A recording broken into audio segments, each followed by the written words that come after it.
Everyone. നമ്മുടെ Onam exam അടുത്തിരിക്കുകയാണ് അല്ലേ? അപ്പൊ എല്ലാവർക്കും ഒരു സംശയമുള്ളത് എങ്ങനെയാണ് ഹിന്ദിയിൽ ഒരു ക്വസ്റ്റ്യൻ പേപ്പറിനെ ആൻസർ ചെയ്യുക, അതുപോലെ തന്നെ ചോദ്യങ്ങൾ വായിച്ചിട്ട് എങ്ങനെയൊക്കെയാണ് ഉത്തരം എഴുതേണ്ടത്, ഉത്തരം എഴുതുന്ന സമയത്ത് എന്തൊക്കെ കാര്യങ്ങൾ ശ്രദ്ധിക്കണം, ഇതൊക്കെയാണ് നിങ്ങൾക്ക് ഇപ്പോൾ ഉള്ള ഡൗട്ട് അല്ലേ? അപ്പൊ നമ്മൾ ഇവിടെ ഡിസ്കസ് ചെയ്യാൻ പോകുന്നത് 4 മാർക്കിന്റെ മുഴുവൻ ചോദ്യങ്ങളുമാണ്. നമുക്ക് 2 യൂണിറ്റുകളാണ് പഠിക്കാനുള്ളത്. അപ്പൊ നമ്മുടെ വീഡിയോ ആദ്യമായിട്ട് കാണുന്ന കുട്ടികളാണെങ്കിൽ വീഡിയോ ലൈക്ക് ചെയ്യുക, മാക്സിമം കുട്ടികളിലേക്ക് ഷെയർ ചെയ്ത് കൊടുക്കുക, അതുപോലെ ചാനൽ സബ്സ്ക്രൈബ് ചെയ്യാം. ഓക്കെ, അപ്പൊ നമുക്ക് നോക്കാം. ആദ്യം തന്നെ ജട്ട്പട്ട് ഓർ നട്ട്കട്ട് എന്ന ചാപ്റ്ററിൽ നിന്നും വരുന്ന 4 മാർക്കിന്റെ ചോദ്യങ്ങൾ ഏതൊക്കെയാണെന്ന് നോക്കൂ. രമേശ് ഉപാധ്യായ എഴുതിയിട്ടുള്ള ഒരു കഥയാണ് ജട്ട്പട്ട് ഓർ നട്ട്കട്ട് എന്നുള്ളത്. ഓക്കെ, അപ്പൊ അതില് ജട്ട്പട്ടിന്റെ ക്യാരക്ടർ സ്കെച്ച് വളരെ ഇമ്പോർട്ടന്റ് ആണ്. അതുപോലെ നട്ട്കട്ടിന്റെ ക്യാരക്ടർ സ്കെച്ച്, ഈ 2 ക്യാരക്ടർ സ്കെച്ച് പഠിച്ചു കഴിഞ്ഞാൽ നമുക്ക് ലെറ്റർ, ഡയറി ഇതൊക്കെ എഴുതാൻ വേണ്ടി പറ്റും. ഓക്കെ, നോക്കാം. ജട്ട്പട്ട് की ചരിത്രഗത വിശേഷത ഇത് നമുക്ക് പഠിക്കാം. श्री रमेश उपाध्याय ने लिखा हुआ जटपट और नटखट कहानी का मुख्य पात्र है जटपट. രമേശ് ഉപാധ്യായ എഴുതിയിട്ടുള്ള കഥയിലെ പ്രധാന കഥാപാത്രമാണ് ജട്ട്പട്ട്. उसका छोटा भाई है नटखट. അവന്റെ ചെറിയ അനിയനാണ് നട്ട്കട്ട്. दोनों भाइयों एक ही स्कूल में पढ़ते थे. അതായത് അവർ രണ്ടുപേരും ഒരു സ്കൂളിലാണ് പഠിക്കുന്നത്. दोनों साथ साथ ही आते जाते थे. അവർ രണ്ടുപേരും ഒരുമിച്ചാണ് പോയും വന്നും കൊണ്ടിരുന്നത്. ജട്ട്പട്ട് തേസ് തേസ് ചലതാ ഹൈ और नटखट धीरे धीरे. ജട്ട്പട്ട് വളരെ സ്പീഡിലും നട്ട്കട്ട് വളരെ മെല്ലെയും ആയിരുന്നു നടന്നുകൊണ്ടിരുന്നത്. इसलिए स्कूल जाते वक्त जटपट को इधर उधर रुककर पीछे मुड़कर देखना पड़ता है. അതുകൊണ്ട് തന്നെ ജട്ട്പട്ടിന് ഒരു പ്രശ്നം ഉണ്ടായിരുന്നു. ഇടയ്ക്കിടയ്ക്ക് തിരിഞ്ഞു നോക്കി അനിയനെ സേവ് ചെയ്തുകൊണ്ട് അനിയനെ സേഫ് ആക്കി കൊണ്ടുപോകണമായിരുന്നു.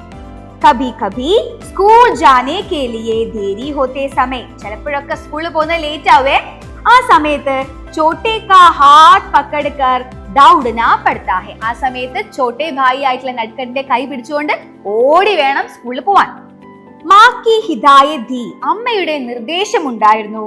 ചോട്ടേ കാ ധ്യാൻ രഖ്ന और उसको हमेशा साथ रखना. അനിയനെ കൂടെ തന്നെ കൊണ്ടുപോകണം, അതുപോലെ നോക്കണം എന്നും കൂടെ അമ്മയുടെ ഒരു നിർദ്ദേശം ഉണ്ടായിരുന്നു. ഉസ്കെ മൻമേ ചോട്ടേ കെ പ്രതി ബഹുത് പ്യാർ ഹൈ. അവന്റെ മനസ്സിൽ എന്താണ്? അനിയനോട് ഭയങ്കര സ്നേഹമായിരുന്നു. ഇസ്ലിയേ അതുകൊണ്ട് നദി മേ ഗിർത്തെ സമയ ജട്ട്പട്ട് കൂദ് കർ ഉസ്കെ ജാൻ ബച്ചായി. അതുകൊണ്ട് തന്നെ എന്താണ്? നദിയിൽ വീണ സമയത്ത് ചേട്ടനായിട്ടുള്ള ജട്ട്പട്ട് അനിയനെ രക്ഷിച്ചു അല്ലെ? നോക്കൂ, കഹാനി മേ एक अच्छे बड़े भाई के रूप में जटपट को देख सकते हैं. നല്ല വലിയ ചേട്ടനായിട്ടും അതുപോലെ നല്ല ചേട്ടനുമായിട്ടാണ് ഈ കഥയില് ജട്ട്പട്ടിനെ ചിത്രീകരിച്ചിരിക്കുന്നത്. അപ്പോ ഇത് ജട്ട്പട്ടിന്റെ ക്യാരക്ടർ സ്കെച്ച് ആണ്. ഇനി നമുക്ക് നട്ട്കട്ടിന്റെ ക്യാരക്ടർ സ്കെച്ച് എന്ത് എഴുതാം? श्री रमेश उपाध्याय ने लिखा हुआ जटपट और नटखट कहानी का मुख्य कथापात्र है नटखट. നമ്മൾ ആദ്യം യൂസ് ചെയ്ത അതേ ലൈൻ തന്നെ എന്താണ്? റിപ്പീറ്റ് ആയിട്ട് യൂസ് ചെയ്തു. എന്നിട്ട് നമ്മൾ ചേട്ടന്റെ കാര്യങ്ങൾ പറഞ്ഞല്ലോ, അത് തന്നെയാണ് റിപ്പീറ്റ് ആയിട്ട് ഇവിടെ പറയുന്നത് അല്ലെ? അവർ ഒരുമിച്ച് സ്കൂളിൽ പോകുന്നുണ്ട്. പിന്നെ ഒരുമിച്ച് സ്കൂളിൽ പോകുന്ന സമയത്ത് അനിയൻ ലേറ്റ് ആവുന്നുണ്ട്. കാരണം എന്താ? അവന്റെ സ്വഭാവവും നട്ട്കട്ട് എന്ന പേര് പോലെ തന്നെ നോട്ടിയാണ്. അവസാനിപ്പിക്കുന്നത് നോക്കി എവിടെ? अपने भाई को नाव बनाना गिट्टी पैरने को सिखाने का तय करते थे. എന്തിനാണ്? അവനെ നദിയിൽ വീണ സമയത്ത് രക്ഷിച്ചപ്പോ ചേട്ടന് എന്തൊക്കെ പഠിപ്പിച്ചു കൊടുക്കാണ്? തോണി ഉണ്ടാക്കാനും അതുപോലെ ഗിട്ടി പയർന്ന കല്ല് വെള്ളത്തിൽ എറിഞ്ഞ് ഇങ്ങനെ പോകുന്ന ആ ഒരു പരിപാടിയില്ലേ, അപ്പൊ അതും പഠിപ്പിച്ചു കൊടുക്കാമെന്ന് പറയാണ് അല്ലെ? കഹാനി കെ അന്ത് വോ സമജ്ദാർ ഭായി രൂപ മേ ദേഖ് സക്തേ ഹൈ. അപ്പൊ ലാസ്റ്റ് എന്താണ്? ഈ കഥയിൽ ഒരുപാട് കാര്യങ്ങൾ ചേട്ടനും പഠിപ്പിച്ചു കൊടുക്കുന്ന ഒരു അനിയനായിട്ടാണ് ഇവിടെ നട്ട്കട്ടിനെ വിശേഷിപ്പിക്കുന്നത്. ഓക്കെ, അപ്പൊ ഈ 2 ക്യാരക്ടർ സ്കെച്ച് പഠിച്ചു കഴിഞ്ഞാൽ ഈ കഥയിൽ വരുന്ന എല്ലാ ചോദ്യങ്ങൾക്കും നിങ്ങൾക്ക് ഉത്തരം എഴുതാൻ പറ്റും. ഡയറി എഴുതാം, അതുപോലെ തന്നെ ലെറ്റർ എഴുതാം അല്ലെ? ഓരോ ദിവസത്തെയും ഡയറി വെച്ച് നോക്കുന്ന സമയത്ത് ഇതൊക്കെ ഉൾപ്പെടുത്തിക്കൊണ്ട് നിങ്ങൾക്ക് ജട്ട്പട്ടിന്റെയും നട്ട്കട്ടിന്റെയും ഡയറി എഴുതാൻ വേണ്ടി പറ്റും. ഓക്കെ ആണല്ലോ? നെക്സ്റ്റ് ചാപ്റ്റർ ആയിരുന്നു ബഹുത് ദിനോ കെ ബാദ്. നാഗാർജുൻ എഴുതിയിട്ടുള്ള കവിതയാണ് ബഹുത് ദിനോ കെ ബാദ്. ഇതിൽ നിന്നും ചോദിക്കുന്ന 4 മാർക്കിന്റെ ചോദ്യം എന്താണ്? കവിതയുടെ ആശയം എഴുതുക എന്നുള്ളതാണ്. നമുക്ക് നോക്കാം. കവി നാഗാർജുൻ പ്രകൃതി का अनोखा वर्णन करते हुए कहते हैं कि मैंने अनेक दिनों के बाद पकी सुनहली फसलों की मुस्कान देखा है. ഇവിടെ കവി പറയാണ്, ഞാൻ ഒരുപാട് ദിവസങ്ങൾക്ക് ശേഷമാണ് പാടത്ത് വിളഞ്ഞു നിൽക്കുന്ന സ്വർണ്ണ നിറമുള്ള ഈ ഒരു വയല് കാണുന്നത്, അല്ലെ വിളവിനെ കാണുന്നത്. मैंने बहुत दिनों के बाद दान कूटती किशोरियों की कोकिല कंठी तान को जी भरकर सुन पाई.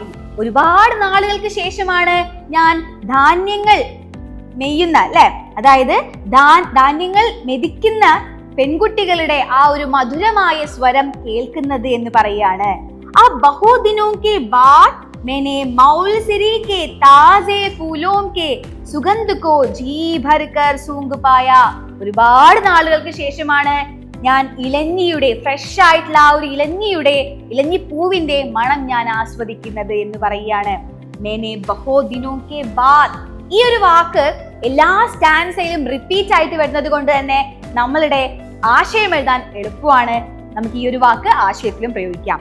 अपने गाँव की पगडंडी की चंदन वर्णी धूल को जी भरकर छू पाया है. എന്താണ് ഗ്രാമീണ നടവഴിപ്പാതയിലെ ആ ഒരു ചന്ദന നിറമുള്ള മണ്ണ് തൊട്ട് നോക്കാനുള്ള അവസരം ഒരുപാട് നാളുകൾക്ക് ശേഷമാണ് എനിക്ക് കിട്ടുന്നത്. കവി പറയാണ്, मैंने बहुत दिनों के बाद ताल मखाना खाया और जी भरकर घन्ने चूसे. ഒരുപാട് നാളുകൾക്ക് ശേഷമാണ് ഞാൻ താൽ മഖാന ഔഷധ ചെടികൾ കഴിക്കുന്നത്, അതുപോലെ കരിമ്പ് കഴിക്കുന്നത്.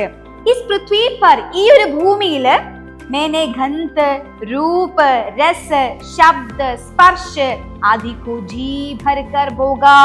बहुत दिनों के बाद. ഒരുപാട് നാളുകൾക്ക് ശേഷമാണ് ഞാൻ എന്ത് ചെയ്യുന്നത്, ഈ ഭൂമിയിലുള്ള ഗന്ധത്തെയും രൂപത്തെയും രസത്തെയും ശബ്ദത്തെയും സ്പർശത്തെയും ഒക്കെ ഞാൻ അനുഭവിക്കുന്നത് എന്ന് പറഞ്ഞിട്ട് ആ കവിത അവിടെ അവസാനിക്കുകയാണ്. അപ്പൊ 4 മാർക്കിന്റെ ക്വസ്റ്റ്യൻ നമ്മൾ പഠിച്ചേ. അടുത്തത് ഈ ഒരു ചാപ്റ്ററിൽ നിന്ന് വരുന്ന സഹി മിലാൻ കരെ മാച്ച് ദ ഫോളോയിങ് ആണ്. നോക്കൂ, ഇവിടെ ആസ്വാദൻ കെ മാധ്യമം എഴുതിയിട്ടുണ്ട്. അപ്പൊ ഗന്ധ് സ്മെല്ല് നമുക്ക് എങ്ങനെയാ കിട്ടുന്നത്, നാക്ക് സേ. രൂപ് ആംഖ് സേ, രൂപം നമ്മൾ കണ്ണുകൊണ്ടാണ് കാണുന്നത്. രസ് ജബാൻ നാവ് കൊണ്ട്. ആവാസ് ശബ്ദം നമ്മൾ കാൻ കൊണ്ട്. സ്പർശ് ത്വച അല്ലെ എന്താണ് സ്കിൻ കൊണ്ട്. ഓക്കെ, ഇനി നമുക്ക് പഠിക്കാനുള്ള ചാപ്റ്റർ ഘർ എന്ന ചാപ്റ്റർ ആണ്. ഘർ എന്ന ചാപ്റ്ററിന്റെ വളരെ ഇമ്പോർട്ടന്റ് ആയിട്ടുള്ള ഒരു ക്യാരക്ടർ ആയിരുന്നു ഫർഹാദിന്റെ ക്യാരക്ടേഴ്സ്. ഓക്കെ, कहानीकार प्रभात की बहुत ही सुंदर कहानी है घर. यह कहानी पर्यावरण बोध तथा सहजीवी प्रेम पर आधारित है. फरहाद कहानी का केंद्र पात्र है. अपने मौलिक स्वभाव से वो कहानी का मुख्य आकर्षण बन जाता है. अपने घर को लेकर फरहाद का विचार काफी अलग है. वह विश्वास करता है कि घर केवल उसका नहीं बल्कि घर में रहने वाले तमाम सूक्ष्म प्राणियों तथा जीवों का भी है. അപ്പോൾ ഇതാണ് ഫർഹാദിന്റെ ക്യാരക്ടർ സ്കെച്ച്. അപ്പൊ ഇത്രയുമാണ് നമുക്ക് ആദ്യത്തെ 2 യൂണിറ്റുകളിലായിട്ട് വന്നിട്ടുള്ള പ്രധാനപ്പെട്ട 4 മാർക്കിന്റെ ചോദ്യങ്ങൾ. ഇത് നിങ്ങൾ കൃത്യമായിട്ട് പഠിച്ചു വെക്കുക. അപ്പൊ കഴിഞ്ഞ വർഷം റിപ്പീറ്റ് ആയിട്ട് ചോദിച്ച ചോദ്യങ്ങൾ മാത്രമാണ് ഞാൻ ഇവിടെ നിങ്ങൾക്ക് വേണ്ടി ഡിസ്കസ് ചെയ്തിട്ടുള്ളത്. അപ്പൊ ഓക്കെ, ഇത്തരത്തിലുള്ള വീഡിയോ നമുക്ക് വീണ്ടും കാണാം. ബൈ.